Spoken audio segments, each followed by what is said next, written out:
നാട്ടിലൊക്കെ ഒന്ന് മഴ പെയ്യാന്ന എന്തൊരു ചൂടാന്ന്, സുബ്ഹാനല്ലാഹ്, ഭയങ്കര ചൂടാണ്. മഴക്കാലം ഡിസംബറിലാണ് ഇപ്പൊ ഈ ചൂട് അവിടെ കാണുന്നത്. എന്തായിരിക്കും ഇപ്പൊ ഇനി ചൂടുകാലം വന്നാലൊക്കെ? അല്ലാഹു, ഇവിടെ നമുക്ക് എ സി എങ്കിലും ഉണ്ടെന്ന് വിചാരിക്കാറ്. നാട്ടിലാരെ എ സി? നാട്ടില് ഇശാസ്കാരം കഴിഞ്ഞാൽ ഫാൻ ഓഫാക്കി പോകും. സുബ്ഹാനല്ലാഹ്, മുക്രിക്ക ഫാൻ ഓഫാക്കി അത് ഇട്ടാ പിന്നെ കച്ചറയാണ് അവിടെ. സമയം കഴിഞ്ഞു.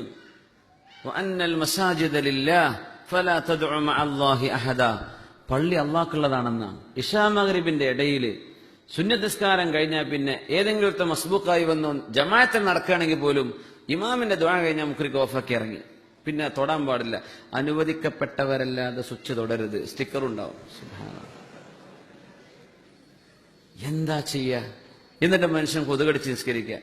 ആ ഇശാ മഗ്രിബിന്റെ ഇടയിൽ ഒരു ഖുർആൻ ഓതണമെങ്കിൽ അവിടെ പറ്റുമോ?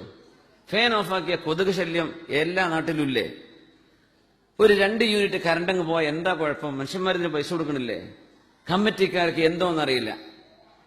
നാട്ടിലെ പൊട്ടിപ്പൊളിഞ്ഞ റോട്ടിൽ ഓടുന്നത് 40-50 ലക്ഷത്തിന്റെ കാറുകളാ. പള്ളിയിലെ കറണ്ട് ബില്ല് ഒരു 2000 റുപ്യ ഏറെ വന്നു. 2000 ഫാൻ തിരിഞ്ഞപ്പോ എത്ര വരിക? അതിന് കച്ചറയാണ് പ്രശ്നം. മൊല്ലാക്കാനെ പിന്നെ ഖരാബോ ചെയ്യുക. അപ്പൊ മൊല്ലാക്ക് ഓഫാക്കി പോകും. എനിക്കാവൂല ഈ അടുത്ത കമ്മിറ്റിയിൽ ചീത്ത കേൾക്കാന്ന് പറഞ്ഞിട്ട്. എല്ലാ കമ്മിറ്റിക്കാരും ഒന്ന് അടിയന്തരമായി ഇടപെടണം. അള്ളാന്റെ പള്ളി ഏത് ഗ്രൂപ്പുകാരുണ്ടാക്കിയതാണെങ്കിലും പള്ളിയുടെ അധികാരം അള്ളാഹുവിനാണെന്നാണ്. വഅന്നൽ മസാജിദ ലില്ലാഹ്, ഇതിന്റേതാന്ന് പറയാൻ പാടില്ല. അള്ളാഹ്ക്ക് വഖഫ് ചെയ്ത് കഴിഞ്ഞാൽ പിന്നെ അള്ളാഹുവിന്റേതാണ്. അവിടെ നിസ്കരിക്കുന്നോ വന്നു നിസ്കരിക്കാൻ സൗകര്യം ചെയ്തു കൊടുക്കണം. വമൻ അദ്ലമു മിമ്മൻ മനഅ മസാജിദല്ലാഹ് അൻ യുദ്കറ ഫീഹ ഇസ്മുഹു. അള്ളാഹുവിനെ പറ്റി ഓർക്കാനും ഖുർആൻ ഓതാനും അള്ളാഹിന്റെ പള്ളിയിൽ സൗകര്യം ചെയ്യാതെ വന്നാൽ അവരെ പോലെ അക്രമം ചെയ്ത ആൾ ആരാണ്? അപ്പൊ അത് വലിയ വിഷയമാണ്. അങ്ങനെ ഒരു കമ്മിറ്റിക്ക് പള്ളിക്കൊക്കെ എത്ര വരുമാനമാണ് എന്നിട്ടായി പിശുക്കുന്നത്? അതാണ് ഞാൻ ആലോചിക്കുന്നത്. നല്ല വരുമാനമുള്ള പള്ളികളായി പിശുക്കുന്നതേ ചെയ്യാൻ പാടില്ല. ഒരിക്കലും ചെയ്യാൻ പാടില്ല. ഒരാളെങ്കിലും ആ മനുഷ്യൻ ഫാൻ ഇട്ടോട്ടെ, അതിനെന്താ കുഴപ്പം? ആൾ നിസ്കരിക്കാൻ വന്നതല്ലേ, പള്ളി അതിനുണ്ടാക്കിയതല്ലേ. അതിനിപ്പോ ബില്ലങ്ങ് ഏറെ വന്നു. എത്ര ഗൾഫുകാര് അവരൊക്കെ കൊടുത്ത ചോരയുടെ പൈസയല്ലേ നമ്മുടെ നാട്ടിലെ പള്ളിയും കാര്യങ്ങളൊക്കെ നടക്കുന്നത്. അപ്പൊ അതിന്റെ പേരിലൊന്നും വലിയ ഇഷ്യൂ ആക്കി എന്ത് ചെയ്യരുത്? മനുഷ്യന്മാര് പിശുക്കരുത്. എന്ത് പിശുക്കാതൊക്കെ മാനക്കേടായി പോണു പറയാൻ തന്നെ. ഫാൻ ഓഫാക്കി പോവാൻ. സുബ്ഹാനല്ലാഹ്, ആളെ അകത്തുണ്ടായിരിക്കെ ഒന്നും ചെയ്യാൻ പാടുള്ളതല്ല. അപ്പൊ ചുരുക്കി പറയാ, നമ്മൾ വലിയ സൗകര്യത്തിലാണ്. അൽഹംദുലില്ലാഹ്, ഇവിടെ നമുക്ക് തണുത്തിരിക്കാലോ, കൊതുകൊന്നുമില്ലല്ലോ. അൽഹംദുലില്ലാഹ്, വലിയ ഭാഗ്യമാണ്. ഇവിടുന്ന് ഗൾഫിൽ നിന്ന് നിസ്കരിച്ചിട്ട് നിസ്കാരത്തിൽ അള്ളാഹിനെ പറ്റി ഓർമ്മ വരുന്നില്ലെങ്കിൽ കാര്യം പോക്കാ. നാട്ടിൽ നിന്ന് കൊതുകടിച്ചിട്ടും ബസ്സിന്റെ ഹോണും വണ്ടികളുടെ സൗണ്ടും ഒച്ചപ്പാടും സമരക്കാരെ ജാതി ഇതിന്റെയൊക്കെ അടി ചിലപ്പോൾ അങ്ങോട്ടും ഇങ്ങോട്ടൊക്കെ കൽബ് പോയിന്ന് വരും. ഇത്രയും ശാന്തമായി വളരെ റാഹത്തായി എന്തോ ഒരു സുജൂദിലൊക്കെ കടന്ന് മൂക്കെടുക്കാൻ തോന്നൂല, അത്രക്ക് സുഗന്ധമുള്ള കാർപ്പറ്റും. സുബ്ഹാനല്ലാഹ്, ഇത്രയും മനോഹരമായിട്ട് ശാന്തമായിട്ട് അല്ലാഹു അക്ബർ, എന്തോ ഒരു ചുരുക്കുള്ള ഖിറാഅത്ത്, എന്ത് രസമുള്ള പള്ളികൾ, എന്തോ ഒരു വൃത്തി. എന്നിട്ട് നമുക്ക് അള്ളാഹിനെ ഓർമ്മ വരുന്നില്ലെങ്കിലേ അടിയന്തരമായിട്ട് നിങ്ങൾ ആരെയും കാണണം. അത് ഗുരുതരമായൊരു പ്രശ്നം തന്നെയാണ്. അപ്പോ അള്ളാഹു തആല നമ്മുടെ നിസ്കാരത്തിൽ ഖുശൂ തരട്ടെ. ആമീൻ യാ റബ്ബൽ ആലമീൻ. നാട്ടിലുള്ളവർക്ക് അള്ളാഹ് കൊടുക്കട്ടെ. കറണ്ട് ഓഫാക്കി പിഷ്കണ ഏർപ്പാട് അള്ളാഹ് നിർത്തി തരട്ടെ. അത് കമ്മിറ്റിക്കാരൊക്കെ ഒന്ന് ഓർമ്മിപ്പിക്കുക. നാട്ടിലൊക്കെ ചെല്ലുമ്പോഴേ ഇശാ മഗ്രിബിന്റെ ഇടയിലൊക്കെ എല്ലാ നാട്ടിലും ഇശാ വരെ ഖുർആൻ ഓതിരിക്കുന്ന പള്ളികളാണ്. അവിടെ ഖുർആനും സ്വലാത്തും ദിക്റും ദുആയും ഹദ്ദാദ് റാത്തിബ് ചൊല്ലുന്നവരുണ്ട്. അവിടെ വിശുദ്ധ ഖുർആൻ ഖതം തീർക്കുന്നവരുണ്ടാവും. ഇരുന്നൂടെ എന്താ? റമദാനിൽ വരെ ലൈറ്റ് ഓഫ് ആക്കി പോകും. ഇശാസ്കാരം തറാവി കഴിഞ്ഞാൽ പിന്നെ ഓഫാക്കി. ഖിയാമുൽ ലൈലോ തഹജ്ജുദോ പള്ളി ഇബാദത്തിനുള്ളതാണ്.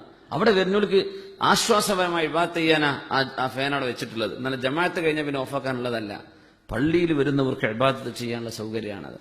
അതുപോലെ ബാത്റൂം പൂട്ടി പോണ ഏർപ്പാട് നമ്മൾ പറഞ്ഞിട്ടുണ്ട് ചിലയിടത്തൊക്കെ. നിർത്തിക്കണമെന്ന് അല്ലാഹു അലം. ഗോദ്രേജിന്റെ പൂട്ടൊക്കെ കൊണ്ട് തക്കാളി പെട്ട് കിട്ടുമെന്നൊക്കെ നമ്മളെ നമ്മൾ സിദ്ദീഖ് അലി സാഹിബ് പറഞ്ഞിട്ടുണ്ട്. എനിക്ക് തോന്നുന്നു ആ ജാതി പൂട്ടൊക്കെ പെട്ടത് നാട്ടിലെ ടോയ്ലറ്റുകൾക്കാണ്. മൂത്രമൊഴിക്കാനുള്ള സൗകര്യമല്ല, ഒരാൾക്ക് ടോയ്ലറ്റിൽ തന്നെ പോകണമെന്നുള്ള സൗകര്യം എന്താ ചെയ്യാം? മുക്രിക്ക പൂട്ടി ചാവി പോക്കറ്റിലിട്ട് ബസ്സേരി പോയിട്ടുണ്ടാവും. ഒരു മുസാഫിറായ മനുഷ്യനോ ഒരു നാട്ടുകാരനോ പുരയിൽ നിന്ന് ഇറങ്ങിയ ശേഷം വയറിനൊരു അസുഖം വന്നു, ജമാഅത്തോടെ നടക്കാൻ പോവാ, എന്താ കൊണ്ട് കുഴപ്പം? ബാത്റൂം ക്ലീൻ ആക്കുന്നില്ലേ? നമ്മുടെ മൂത്രപ്പുരകളെ ക്ലീനാക്കി നല്ല വൃത്തിയാക്കി കൊണ്ടുനടക്കേണ്ടതാ. നമ്മുടെ ഈ പഴയ മൂത്രമണക്കൊന്നും പാടില്ല, ഒക്കെ ഒഴിവാക്കി അതിനൊരു പങ്കാളിനെ വിളിച്ച് കൂലെടുത്താലും കുഴപ്പമില്ല. പള്ളിയിലെ മുക്രിക്കാരെ കൊണ്ട് ചെയ്യിക്കരുത്. മുക്രിക്ക മൂത്രപ്പുര കഴുകാനുള്ള ആളല്ല, അവരൊക്കെ മുഅദ്ദിനുമാരാണ്, ഇൽമ പഠിപ്പിക്കുന്ന ആൾക്കാരാണ്. അവരൊന്നും ആ പണി ഏൽപ്പിക്കാനും പാടില്ല. അതൊക്കെ എന്ത് ചെയ്യണം? വേറെ ആളെ കൊണ്ടുവന്നിട്ട് ടോയ്ലറ്റ് ക്ലീൻ ആക്കണം, അത്രയല്ലേ ഉള്ളൂ.